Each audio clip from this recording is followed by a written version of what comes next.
Accompagné de sa conjointe Alexandra Tremblay, veuillez accueillir le chef du Parti québécois, Paul Saint-Pierre Plamondon.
Merci beaucoup.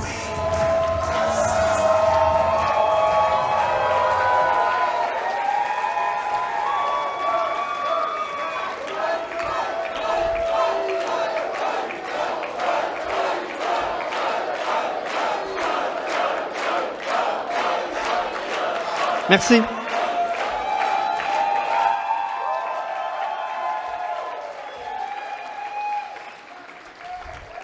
Alors, vous remarquerez que le thème musical, on est encore allé puiser dans notre passé, nos racines, une chanson qui avait été créée pour faire la promotion de l'indépendance il y a plusieurs décennies de cela. De la même manière qu'on avait ramené Jerry Boulet, est toujours vivant.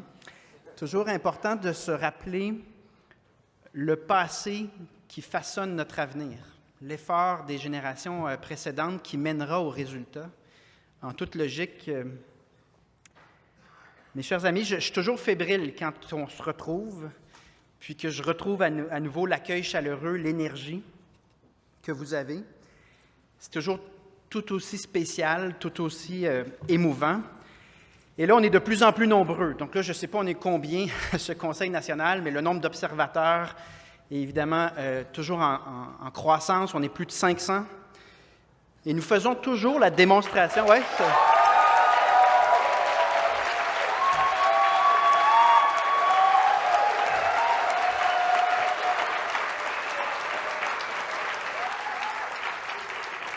D'ailleurs, il y a un congrès qui s'en vient. Hein? On a hâte. À chaque fois, on démontre la même chose, qu'on travaille avec vigueur, avec enthousiasme, mais par notre travail aussi, on confirme quelque chose qui est de plus en plus clair. Le Parti québécois est bel et bien la première force politique au Québec.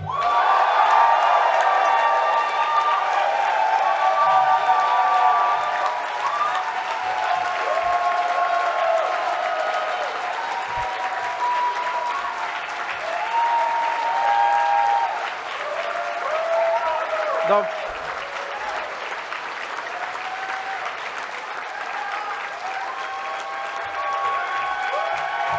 ouais.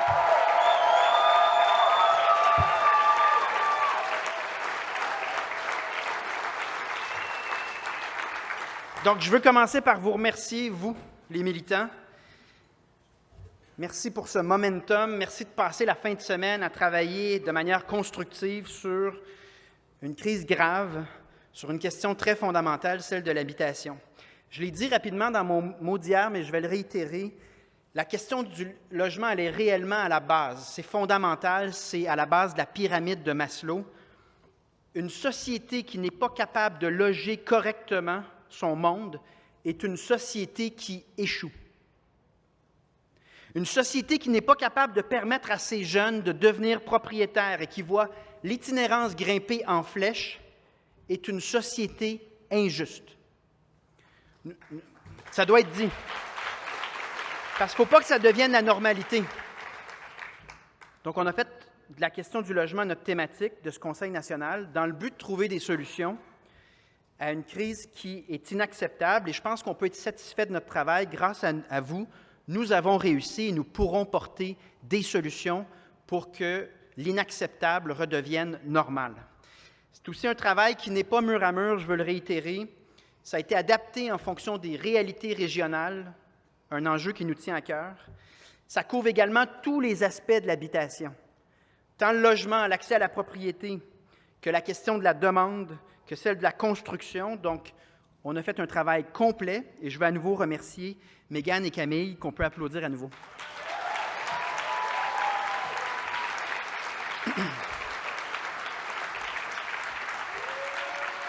Ouais, il mérite.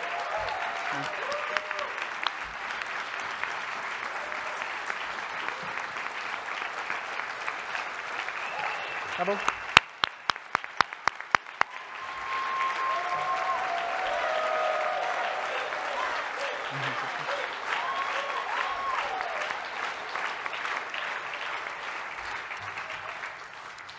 Je veux aussi remercier les 6 députés du Bloc québécois présents aujourd'hui, particulièrement Martin Champoux. Je ne sais pas s'il est toujours parmi nous, mais on est vraiment content du bel accueil qu'on a eu dans sa belle circonscription. Je salue bien sûr mes collègues de l'aile parlementaire, Joël, Pascal Aucarré,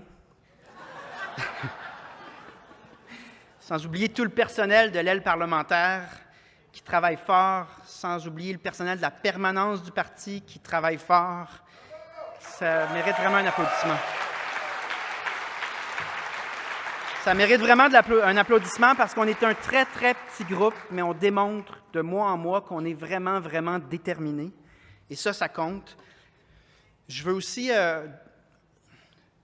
saluer les agriculteurs partout au Québec, parce qu'ils sont des nôtres.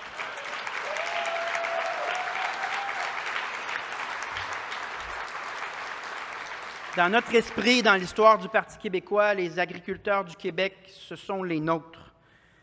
Et je veux souligner qu'ils sont dans la rue présentement pour manifester, y compris ici dans le centre du Québec, pour qu'on reconnaisse enfin leur travail. Donc, je veux que le Parti québécois énonce clairement qu'on les voit, qu'on les entend et qu'on va les appuyer pour une raison évidente.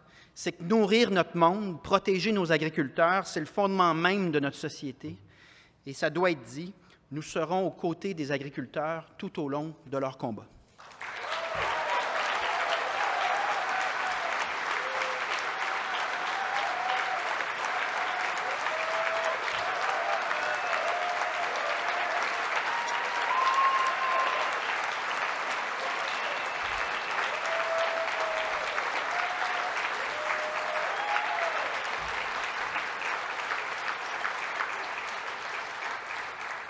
C'est toujours, parenthèse, c'est toujours un plaisir de constater la profondeur des racines de notre parti. Hier, on parlait d'économie sociale, puis rappelez-vous, dans l'histoire du parti, comment le Parti québécois a ouvert la voie à l'économie sociale. On parle d'agriculture. Évidemment que quand je prononce ces paroles-là, je pense à Jean Garon.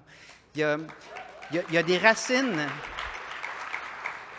qui sont en fait un continuum et qu'on est comme fiers de porter toujours au service du bien commun. Ce qui m'amène à vous parler un sujet qui va au-delà du plaisir qu'on a à se rassembler puis à bâtir ensemble. S'il y a quelque chose qui évolue et qui change, qui n'est pas constante, c'est le contexte politique dans le Québec et dans le Canada qui évolue à un rythme aussi rapide qu'inespéré. Nous avons depuis quelques mois l'impression de voir en quelque sorte l'histoire s'accélérer. Nous essayons d'en prendre la mesure entre chaque rendez-vous qui nous unit, mais particulièrement en ce moment, je vous avoue que ça va tellement vite que parfois on a de la difficulté à bien saisir l'ampleur de ce qui se produit, car l'histoire, par définition, ne s'écrit jamais d'avance. Nous en sommes le parfait exemple. C'est parce qu'il y a plein de gens ici qui ont refusé de se mettre à la remorque de l'histoire que nous en sommes là, que nous sommes forts. Parce qu'à 8 % dans les intentions de vote il n'y a pas si longtemps, rien ne nous destinait, en principe, à reprendre toutes les forces que nous avons aujourd'hui. C'est parce que nous avons tenté à tous les jours de changer le cours de l'histoire que nous y sommes arrivés. Donc, s'il y a une certitude qui existe face à l'histoire, c'est qu'on n'y échappe jamais. Durant les 25 dernières années, pourtant, nous avons peut-être tenté, on a l'impression à tout le moins, qu'on a tenté d'échapper à notre destin collectif. Peut-être pour ne pas rouvrir des blessures, peut-être en raison d'une forme de fatigue, mais tôt ou tard, l'histoire allait nous rattraper. C'est ce qu'elle est en train de faire en ce moment. On peut même dire que l'histoire est en train de nous frapper de plein fouet. Car dans les dernières semaines, nous avons été témoins d'événements qui parlent d'une accélération de l'histoire. La plus grande séquence d'empiètement dans les champs de compétences du Québec à jamais avoir été entrepris par un premier ministre du Canada. Un refus catégorique du fédéral de nous transférer les pouvoirs en immigration, alors que le fédéral abuse de ses pouvoirs en immigration, de même qu'aux frontières et dans les aéroports, pour déstabiliser le Québec. Et cette tentative honorable d'un député fédéral d'origine acadienne d'imiter notre démarche au Québec en abolissant le serment au roi à Ottawa, notamment pour rendre justice à des milliers d'Acadiens qui ont été déportés.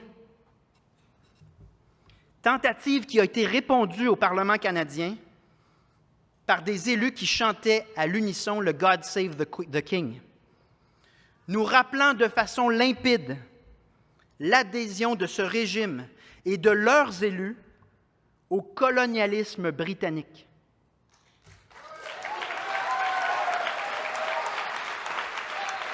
Une adhésion au colonialisme britannique qui signifie ceci de manière très claire. C'est l'adhésion à des centaines d'années de discrimination contre les francophones. C'est l'adhésion à des centaines d'années de violence contre les francophones, mais tout particulièrement contre les peuples autochtones. Tel est le vrai visage de ce régime. C'était comme ça il y a 100 ans, ça va être comme ça aujourd'hui, demain. Ce régime ne changera pas, c'est un régime qui ne sait qu'écraser ceux qui refusent de s'assimiler.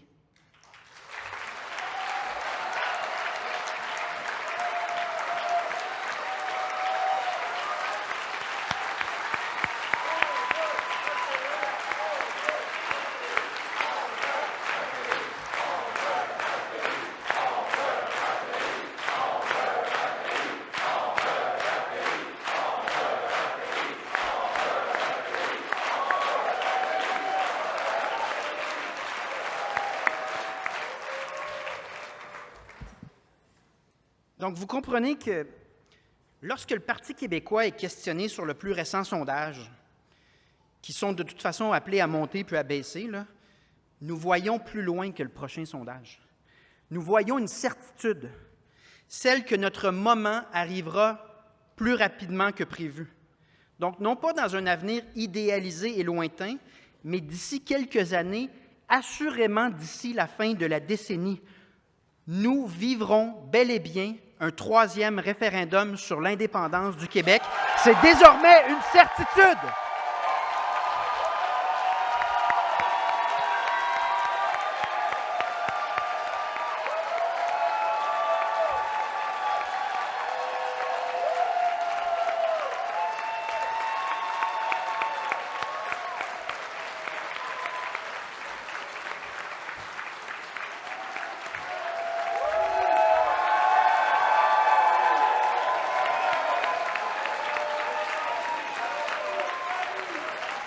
C'est désormais une certitude.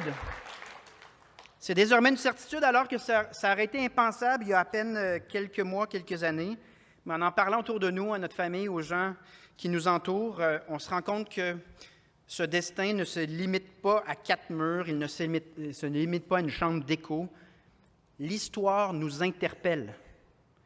Notre destin nous appelle. Tout ce qu'il reste à trancher, c'est comment nous allons nous inscrire dans cette histoire. Cette histoire, elle nous demande essentiellement de choisir entre 2 destins possibles. Soit on garde le statut de minorité en déclin dans le Canada jusqu'à notre disparition, soit on devient enfin majoritaire chez nous avec la garantie d'une pérennité linguistique et culturelle. C'est ça le choix qui nous attend dans les prochaines années.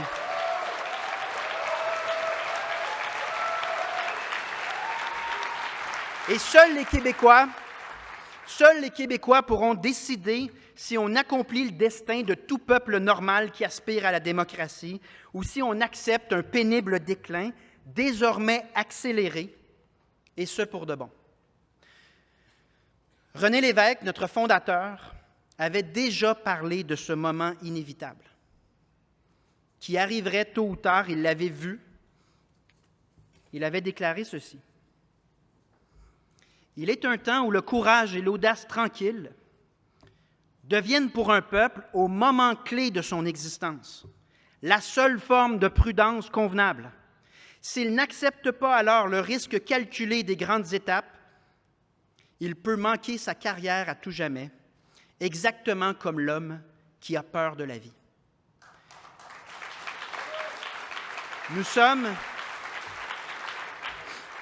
Nous sommes arrivés à ce moment-là. Ce moment dans notre histoire où la seule forme de prudence convenable pour notre peuple, c'est de se donner un pays normal nommé Québec.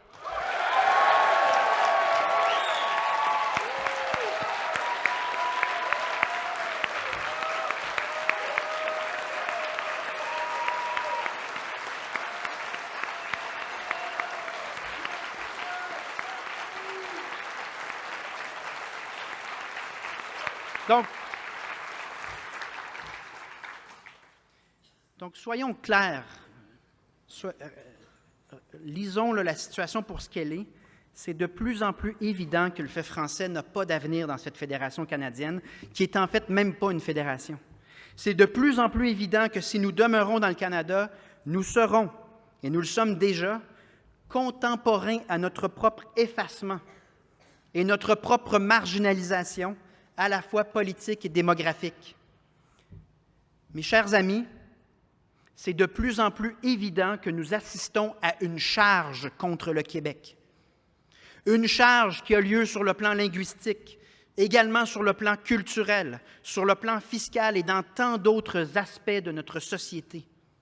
Une charge qui a des conséquences immédiates et qui accélère le cours de l'histoire.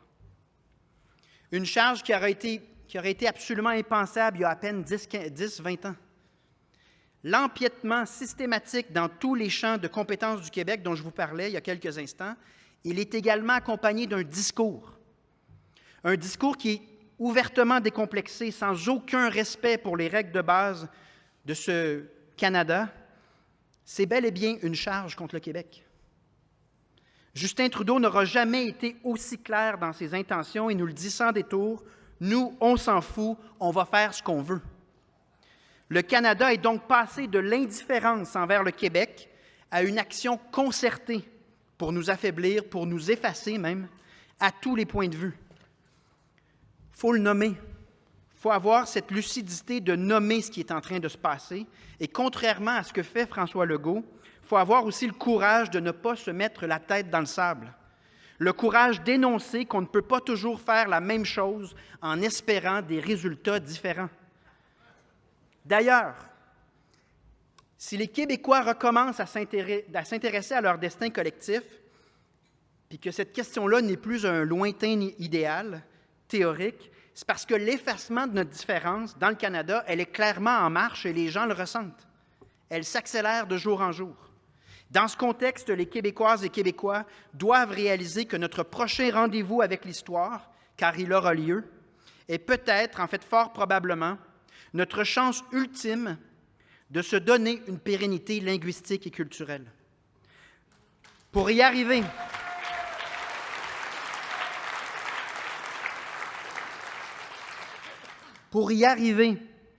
il faudra donc sortir du défaitisme. Il faudra cesser de manquer d'ambition envers nous-mêmes. Il faudra au contraire penser en bâtisseur, penser en entrepreneur, penser en gagnant. En clair, ça veut dire penser en Alphonse et Dorimène Desjardins. Penser en Armand Bombardier. Pensez en Maurice Richard.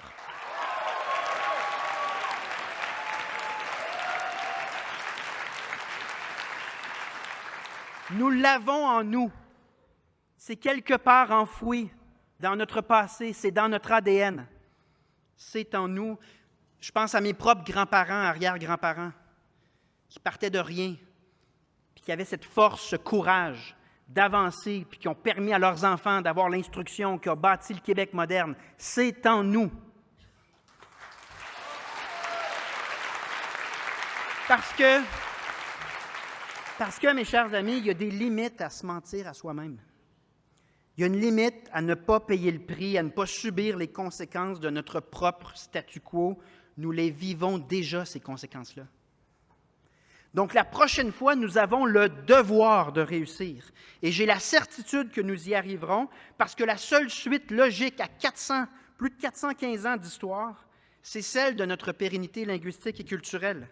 C'est celle qui nous permet de faire nos propres choix économiques en fonction de nos intérêts. C'est celle qui nous responsabilise enfin, tant pour nos bons que nos mauvais coups. C'est celle qui nous permet de vivre dans un environnement sain sur une planète viable. C'est celle qui, enfin, nous permet de vivre, d'exister, plutôt que de simplement survivre. Parce que, comme nous le disait le premier ministre français, Gabriel Attal, certains pensaient sans doute que le français avait vocation à disparaître sur la carte de l'Amérique du Nord, mais ils ne connaissaient pas les Québécois.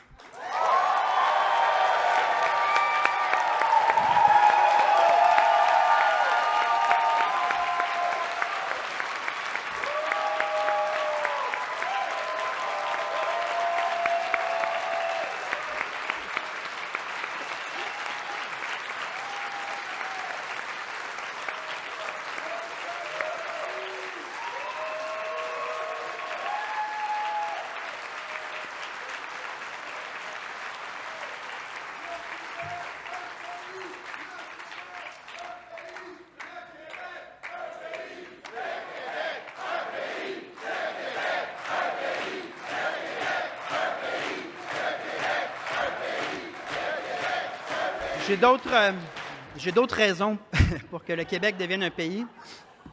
Laissez-moi en ajouter. Il y a un autre facteur que je veux nommer, parce que c'est important de nommer les choses avec lucidité. Si notre option politique est de nouveau considérée très sérieusement par le peuple québécois, c'est aussi parce que nous avons assisté au courant des dernières années à l'effondrement de l'autre option, celle du fédéralisme. Ça aussi, il faut le dire. D'abord, l'effondrement de la troisième voie.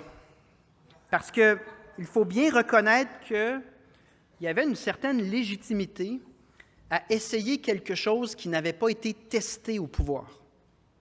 Or, ce qui va arriver après 8 années de la CAQ au pouvoir, ça semble absolument clair, c'est que malgré là, qu'ils auront, puis là je mets à part là, toutes les questions d'être brouillon dans les projets, les questions de gouvernance, là, ça ressort clairement que la CAQ aura été utile à au moins une chose. Elle aurait été utile dans le cheminement du Québec, car François Legault et la CAQ nous auront fait la démonstration à eux seuls que même en étant de bonne foi, même en étant un peu revendicateur, en fait, je dirais plutôt tapageur, là, ça consiste à taper du pied puis ensuite rien faire.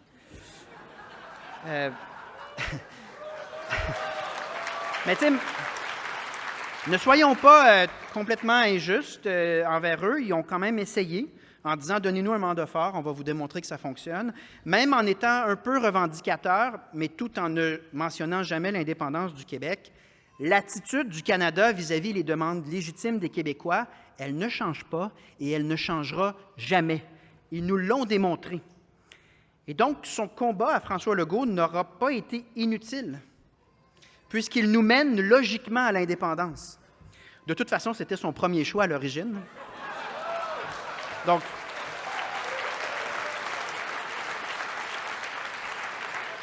Donc, célébrons le fait qu'il y aura contribué à sa manière.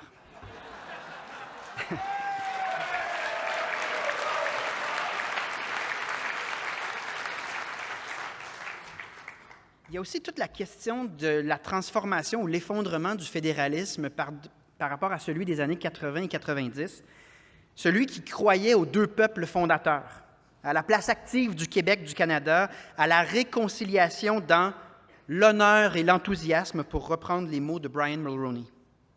Cette idée du fédéralisme n'existe plus. Elle est introuvable. À cette époque, on pensait qu'on pouvait reconquérir le Canada.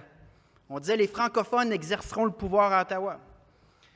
Tout ça devient une lubie aujourd'hui pour des raisons de poids politique diminué du Québec dans le Canada. Il y a eu un point de bascule au terme duquel le Québec ne compte plus dans l'équation. Concrètement, ce que ça veut dire, c'est que si Pierre Poilievre ou Justin Trudeau veulent devenir premier ministre du Canada, ils n'ont pas besoin du tout de gagner au Québec pour y arriver. Et ça se traduit dans la dynamique politique entre le Québec et le Canada. Il y a aussi toute cette idée qui s'est effondrée, cette idée de fédéralisme canadien qui s'est effondrée au niveau de l'assurance dans les années 90. Là, je peux parler de mes parents notamment. Il y avait cette idée qu'on pouvait compter sur le Canada pour nous garantir une certaine qualité de vie, même une certaine forme de sécurité. Et cette idée-là est en train de disparaître également. L'époque où mes propres parents ont voté non, en se disant que le Canada leur offrait des certitudes. Je parle de qualité de vie, mais je parle aussi d'économie. C'était le choix certain sur le plan économique. Il a été remplacé par l'époque actuelle, où le fédéral est responsable de notre incapacité à financer ce qui compte vraiment dans nos vies, est responsable de l'asphyxie fiscale vis-à-vis nos services sociaux, la santé, l'éducation. Et en nous plaçant dans cette situation d'asphyxie, bien, on n'a pas le choix que de vouloir rapatrier les 82 milliards qu'on envoie à chaque année à Ottawa pour les dépenser aux endroits qui comptent vraiment pour nous.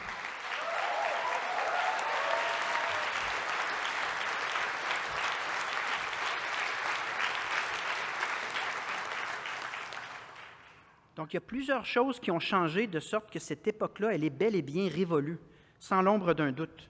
Le Canada ne nous protège plus, il nous menace. Il travaille contre les intérêts du Québec. Le « God Save the King » est un message politique clair. Et il devrait, à nouveau, nous ouvrir les yeux et nous permettre de faire le constat suivant. Nous ne sommes pas dans une époque politique normale. Nous sommes devant une charge contre le Québec.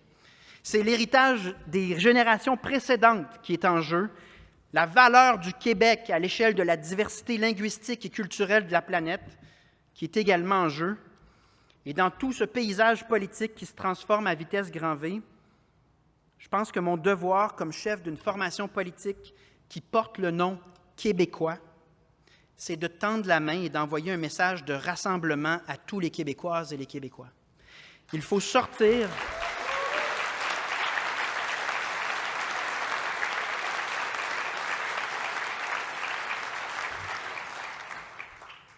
Il faut sortir de la logique partisane habituelle de l'Assemblée nationale. Devant ce qui représente une menace existentielle pour notre peuple, notre objectif doit être de parler à des gens de tous les partis et de tenter de se détacher de certaines dynamiques partisanes. On ne peut pas complètement en sortir, mais il faut se donner cet objectif-là. En d'autres termes, que vous soyez à droite, à gauche, peu importe le désaccord que nous pouvons avoir sur le sujet du jour, il y en a tellement, il faut, par loyauté envers le Québec, s'entendre sur l'essentiel.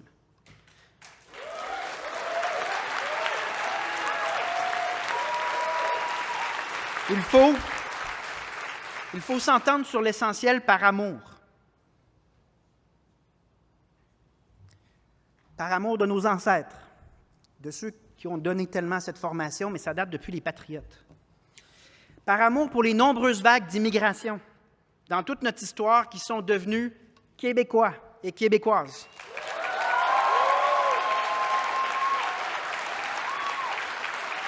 Par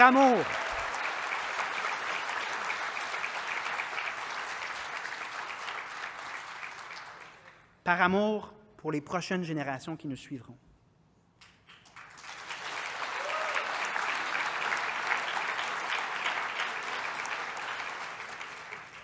Dans cette grande marche vers le changement qui est absolument nécessaire, nous n'avons pas le luxe de se diviser entre des nuances de bleu.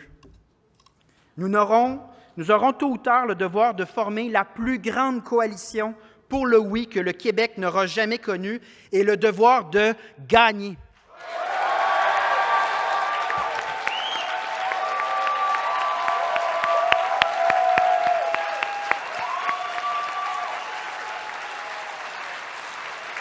Donc, il y a de la place.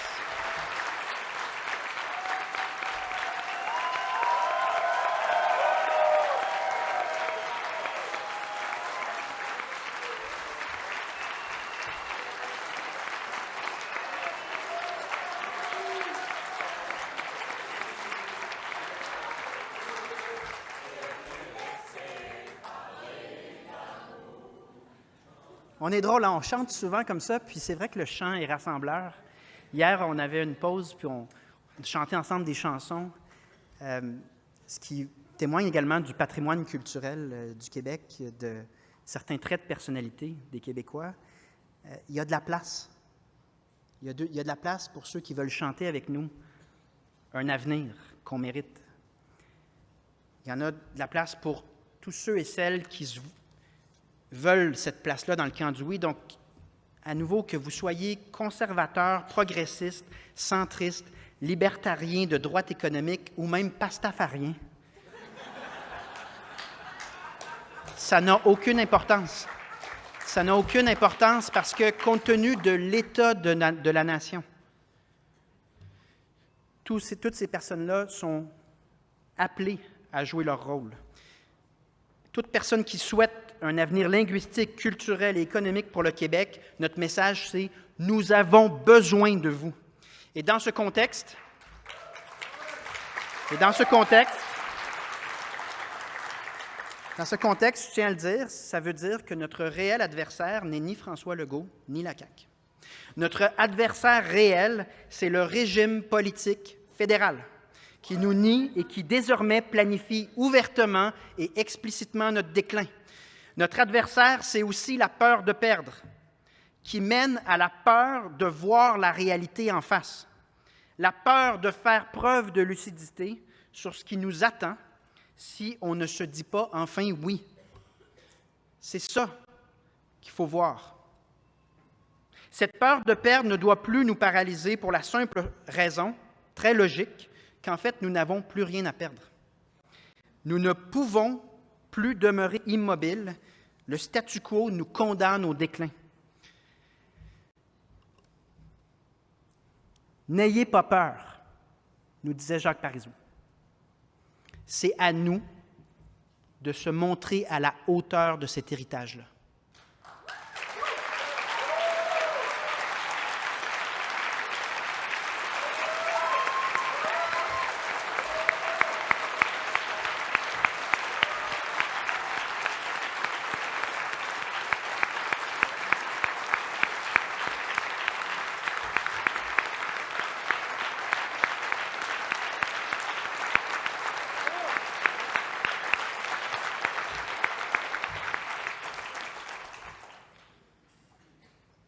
Je sais que c'est un discours très chargé.